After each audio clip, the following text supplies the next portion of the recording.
Jimmy Gidding. Nasaan man siya, putang inang siya. Pero ngayon, first battle natin yung gabi. Maraming salamat sa Parallax 9, sa patuloy na pagsuporta sa mga local battle artists. Maraming salamat sa mga partner brands natin, Eastside Clothing, Crown Manila, Body Cups. Maraming salamat siyempre sa ating special guest ngayong gabi, ang ating kapatid na si Crucino. Pero ngayon, tunghayan natin yung mga bagong papasok sa Liga ng Encuentro. MC mo sa kanan, magpakilala. Yo, Justin Morales. Justin Aslin. Yeah. MC ko sa kaliwa, magpakilala. Yo, ako si Ezekiel Estrada kay Sean Case. Tapos binabati ko nga pala ng maligayang karawan si C-Dope ng Taguig City na dating kasamahan ko. Tapos shoutout nga pala kay Elson, tsaka sa pamilya ng sindikatos, pamilya kay Paul, tsaka buong Lagunoy na minsan nagda-down sa akin, mga putang ina nyo. Nanalo ng coin toss si Justin Aslin. Pinili niyang mauna si Shankis. Unang banat sa enkwentro ni Shankis. Pakinggan natin. Yo, kamusta ka, Haslin? Kamusta naman ang naging training? Masyado mo naman ata akong pinaghandaan ng todo. Ganyan ba ako kapanganib? Yung tipong nagsama ka pa ng 6. Naknanloko na to. Ang usapan 1v1. Ba't kailangan pa nito magsaing? Yo, sa totoo lang, hindi ko naman masyadong pinaghandaan laban na to. Dahil alam kong ganito lang magiging kalaban ko.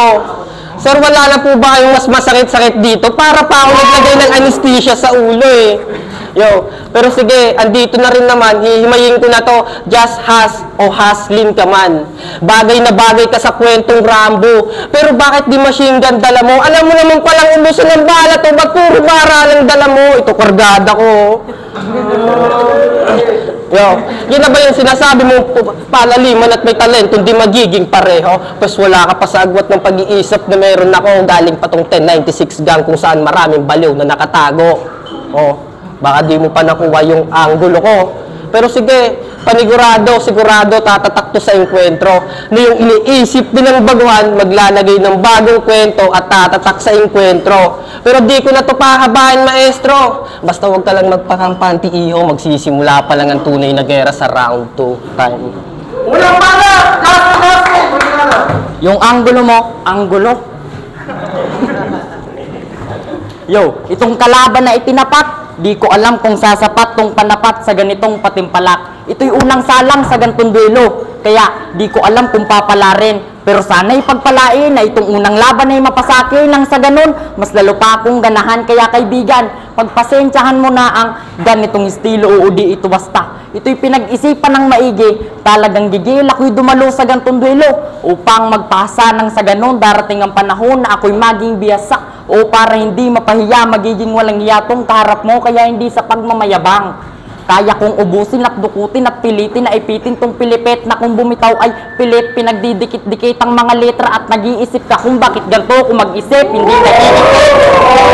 Kaya ang mga letra ko siyan kasi ganyan, kaya kung balak mo akong talunin, pues sisirin mo tong lalim po na angkop sa aking abilidad. Naaalala ko tuloy, sa tryouts pala nga ay nahihirapan ka nang bumanggit ng yung speed, paano pa kaya sa gantong larangan? Mas lalo kong kinakabahan kasi kung saan galing tong gustong magmagaling ay maduduling ka sa aking baon, siguradong ikay mababaon at hindi nalulutang pa. Parang tinabunan ng mga bara at hindi mo na kailangan pang umusad para magdusa.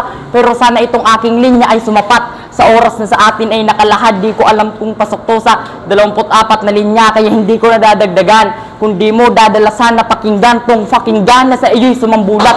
Kaya unang round pa lang, huwag kang makampante dahil ako nga abante sa gantong debate. Oo, itong unang sampa ay hindi pasma kaya mas pa ang ibibigay ko. O di ba? Di ka malinawan kaya basahin mong balibaliktad para magets mo na, di ba? Na ako ang bida. Kaya hanggang dito na lang kaibigan. Pasensya na kung maiksi. Tinipid ko kasi sa tinta para hanggang round 3 masulit. Kiraro mo face, normies.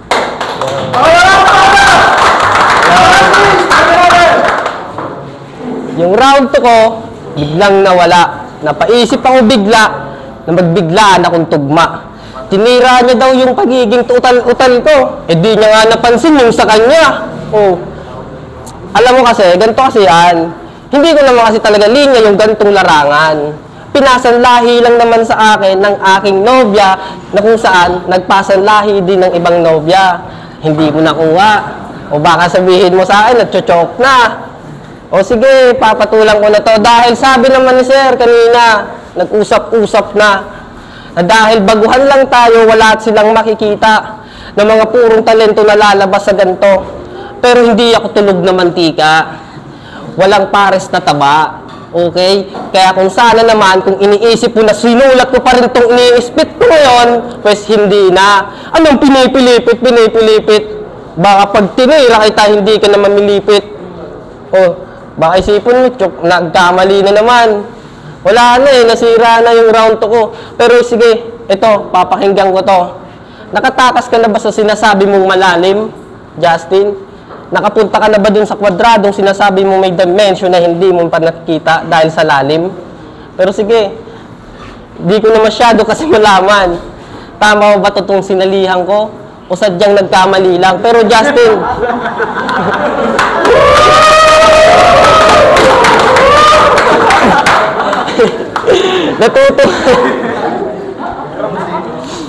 natutuwa na ako sa totoo lang.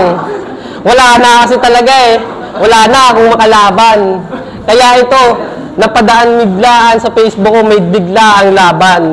Sabi dun sa akin ng tunay na kaibigan, Sean, case mag-lines ka dito, alam kong kaya mo tong ipanalo. Pero hindi ako naghahangad ng ikakatalo. Kung akala mong pinanganak ako dito para mabuhay na may imbento, pues pumasok to sa kumbento na kung saan may basbas ni Kristo, na hindi lahat ng pinapanganak na katulad ko ay madali mong matatalo. Time.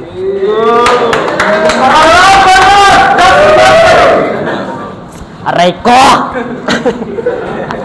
Yo, pangalawang round ng ating laban. Gusto ko lang malaman mo na higit pa sa aking angking galing. Ang dala kong linya na hanggang pag-uwi mo sa inyong baryo ay dala mo pa at sisiguraduhin kong hindi masasayang ang tinta na ginamit pang sulat na walang halong pambura. Kaya itong aking mga letra, higit pa sa tattoo dahil hindi na mabura ang nakaburda, kaya ang hirap lang isipin. Labat sa Sean case pa ako naharap, ultimo bara, lihitin mo sa aking paggabisa ay malabong makaisa, ganun kahirap magsulat, tas ikaw makakaharap. Kung sa bagay, ito ay aking parting panimula pa lang sa pagpasok sa gantong liga. Kaya di ko maiwasang magkasala, kaya pa umanhin at patawad. Gusto kong makatulong gamit ang sarili kong palad. Gusto kong lahat ng 2 kilos buy banaya, dito'y kusang pagbigay, walang inaantay na bayad. Matanda, manubata, respetuin kaharap. Tandaan, ang respeto'y di basehan ng edad. Kahit saan ka magpunta, mapaprobinsya o syudad, kung di mo kayang rumispeto ay hindi ka aangat. Yun ang laging tandaan, itatak sa iyong isipan o mahirap ang mabuhay, lalo na ako pa yung nakalaban sa gantong larangan. Pero tandaan na mas maigi kung yung paggusayan at patunayan sa marami na walang makakahadlang. Kaya itatak sa iyong kukuti na itong katunggali,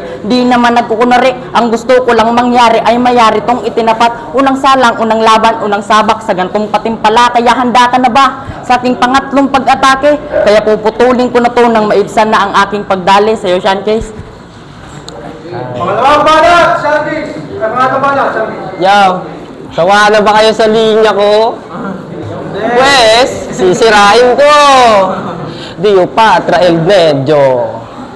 Baka hindi mo nalalaman na tapat ka sa katulad ko. Hindi ako gagawa ng kahit anong iskripto dito sa gabing to. Basta ang iniisip ko lang pagkatapos ng gabing to, uuwi, hihiga, tapos sasabihin ko kay Kristo, salamat at naidaos ko yung gandong gabi sa larangan ko.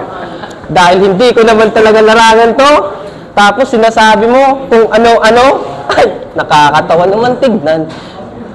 Tapos sinasabi mo yung respeto hindi nababase sa edad. Mapaprobinsya o Maynila. Baka hindi mo natatanong sa akin. Nanggaling na tong ng Maynila. Tipong Maynila pa ngayong nag-ayaw sa akin. Gahago. Nung umuwi ako nun sa amin, hindi mo alam, napatos na pala yung pinag-aagawa ng mga langgam. O diba? Bigla-bigla ka nalang susulpot at sasabihin mo sa akin, may matindi kang nilalang. Saan parte dyan? Sa mukha lang? Ang tibay mo naman. Ang kapal, walang hiya. Uusad na daw yung letra, kaso paubos na yung letra. Saan ka pa kukuha? Ang angas-angas ng tindigan mo. Tapos napunta ka dito. Baka nagkamali ka. Sir Nicky, pakibuksan naman yung kwarto. Oh, Ngayon, tatawa-tawa ka, wala. Dadaan-daan lang sa ganyan-ganyan. Bubrutal-butral ka na salita. Bakit? Lahat ba ng pinannindigan mong salita? Totoo, may katotohanan, walang sumpa. O baka naman sinulat lang sa sinasabi mong tinta? O wag ka magpakampante bata, hindi pa ako nagsasalita ng mataga. Baka sa kakabara mo sa akin, magkamali ka dyan mamaya. Huwag ka masyadong ganyan, kampante ka kasi masyado. Pinaghahandaan pa nga kita eh. Yung pagka-Morales mo, bakit? Sumubo ka na ba sa tunay na kwento? O sadyang tinatatak mo lang yung peging gangsta-gangsta mo kasi malalaman-laman mo, sasaba ka na ng Maynila, hindi mo alam, papauwiin din kita katulad ng ginawa sa akin ng mga tao doon. Tapos, yung pormahan tindigan mo, sus, wala yan. Dumaan ako sa Quirino, ganyan pormahan ng mga padyaw doon. Tapos, yung estilo ko daw, pinagtatawan na ng mga gago. Kala mo, di ko nababasa. May pagtaning ability to. Nababasa ko yung mata mo. Gago. Time. Ayoko na. Huling bala! Justin Ashley. Yo, ikaw na ba yung inihain na pagkain para sa akin? Kung yun lang ang inihanda mo, di sana ichinat mo na lang sa akin.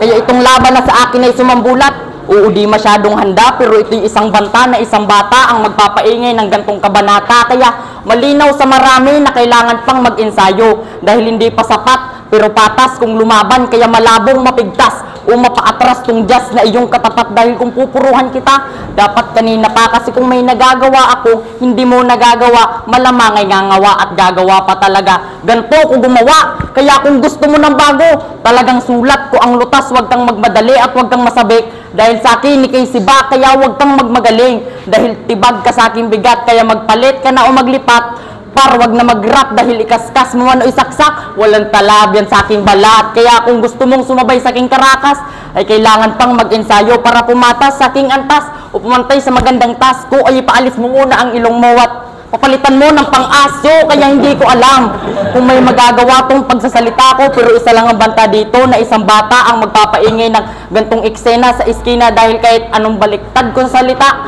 ay patay tong payat na dumalo. Kaya sulitin mo na, repa. Kasi kung dumayo ka para sa panalo, oo, si Baktong sabik dahil ako ang kukuha nito.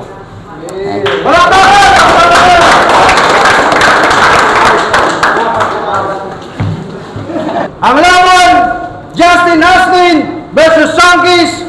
Ang boto ng Orano, 3-0 para kay Justin Ashley.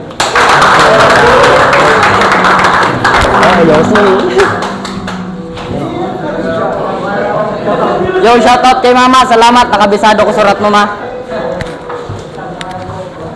Yo, para sa lahat ng mga taga-Laginoy, ito, talo na naman. Pwede nyo na namang murahin. Pero tandaan nyo, huwag kayo din kayo magpapakita sa akin. Yung mga wifi nyo, pakipalitan lahat dyan nakakunik sa akin. Tayo.